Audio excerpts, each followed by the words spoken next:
Hey, it's the Right Rican, and today I want to address the weather situation that's going on in Texas.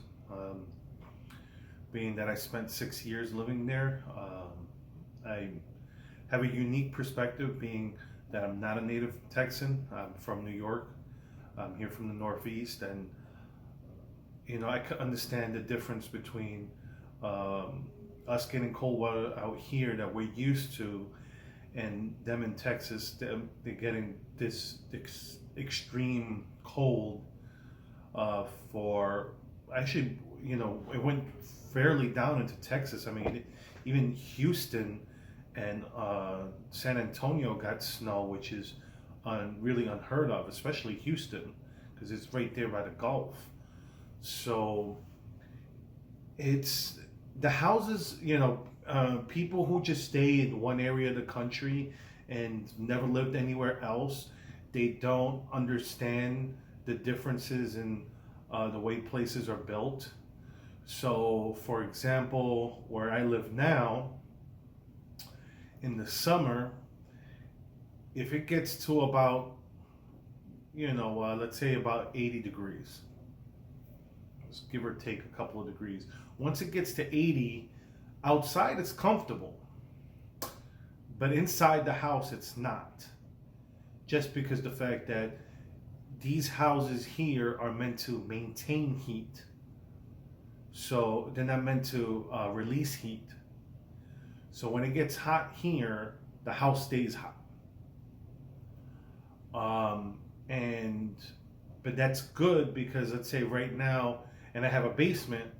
Like I said, the basement, give or take, right now it's outside it's about 25 degrees, but in my basement it's a comfortable 50, probably about 55 or so.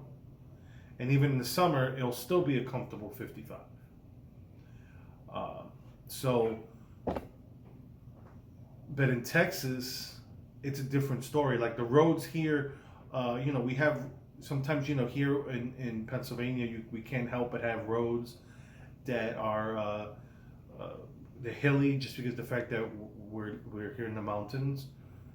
Some of us in Texas, since they're not used to the cold, all their infrastructure, like our pipes are way below ground, so like that when we do get extended periods of cold, the pipes won't burst.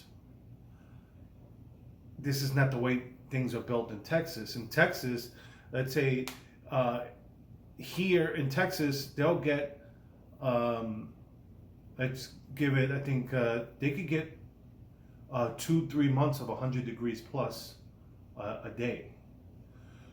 So their houses are built to release heat. They're not built to retain heat.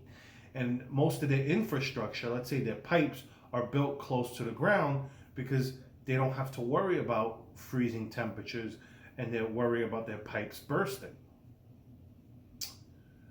So the same thing with their infrastructure, not just their roads. Like they have in Dallas, there's this area called the High Five, where it's like 5 different roads that connect in Dallas there, and these roads are not flat roads.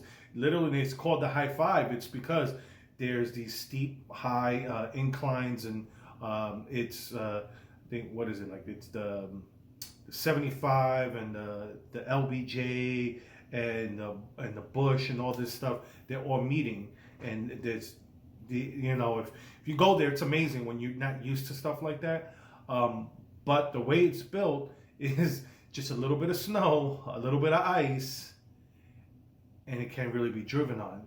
I remember when I lived there, we had some, and I remember people trying to go up the ramp, people waiting on the bottom to see if the people would make it because they would drive, and if they lost momentum, they would just slide back down.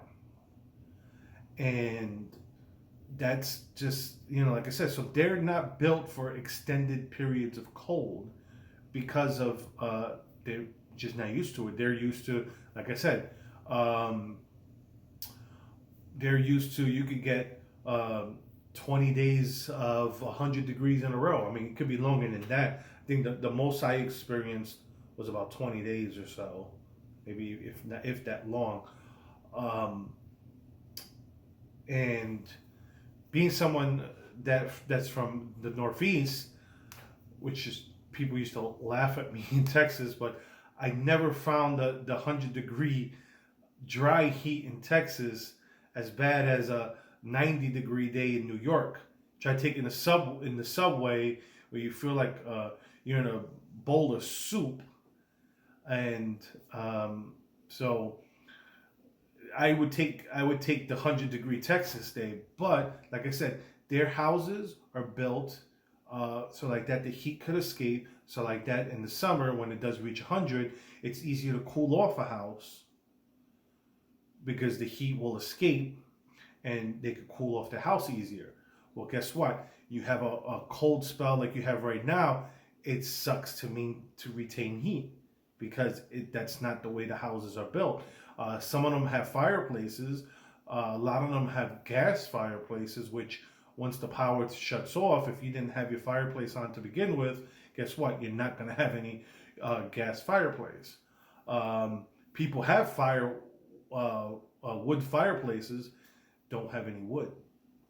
I remember me. I'm a bit of a prepper, so to speak. I had, if anyone understands, I had about a cord of wood at any given time. Just because the fact that I always like to be prepared. Power goes out in the winter, throw a few logs into the fireplace. We got heat.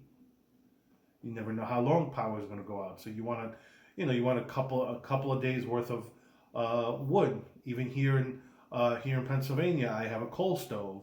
I have two garbage bins full of coal just in case.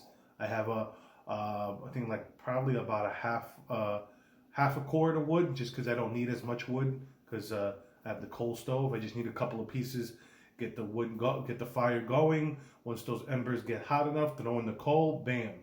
I have heat for as much as I keep feeding that coal into the stove. And it keeps the house nice and toasty. But that's here where, like I said, but here the house is meant to retain the heat. It's not like that in Texas. And people making fun of the Texans for not knowing how to deal with this cold. It's not, it's not funny. It's not. Imagine us here in the Northeast and like New York having to deal with 10, 20 days of 100+ degree weather. People would lose their damn mind. It's enough in the summer, things get crazy here when it's just in the 90s and the humidity. People go nuts. So, let's have some sympathy, some grace for our fellow countrymen that, they're going through a tough time right now. And I have friends that have been without power. I have friends that had to go to my old church had a couple different campuses, and only 2 of the campuses had power. So they actually were able to go to one of the campuses to sleep and keep warm. They had snacks and food for people, and you didn't have to go to that. You didn't have to go to that church to be welcome there to go in to get a warm meal, to warm up, to even sleep there. And I'm proud of the church I went to because of that. They do stuff like that. You don't see that a lot, and it's nice to know that we chose a good church when we went out there. So just have everybody wants to make everything political, and this time it's not the time to be political about it. People want to make it saying it's about the green power because Texas right now currently I think is in the 23% of the power comes from wind and solar, just because of federal regulations. Certain power plants had to be closed throughout the years. So there'll be an investigation done. Neither side is going to be satisfied because, if Texas is run by Republicans, if they blame it on the green regulations, the left are going to cry nonsense and say it's not true. I was talking with a leftist friend of mine, and for the first time, one of my leftist friends actually was like, "Oh, we should do nuclear because at least it's renewable and it's green. And we don't produce greenhouse gases." I'm like, "Oh wow, that's something where I go, it would make sense if Texas had more nuclear because you have so many open areas. You could just throw in a plant there, and you wouldn't necessarily have to worry about, maybe you have to worry about tornadoes, but if you build it right, you don't have to worry about that stuff. These new nuclear reactors are much better than the ones that are in existence now because all this stuff is, 20, 30 years out of date. So, like I said, people want to make it political. Let's not make it political. Let's pray. Let's give them the helping hand as best way as we can. And it's stay safe, stay warm, and like I said, let's just come together. Let's not make it political. And with that said, have a good one.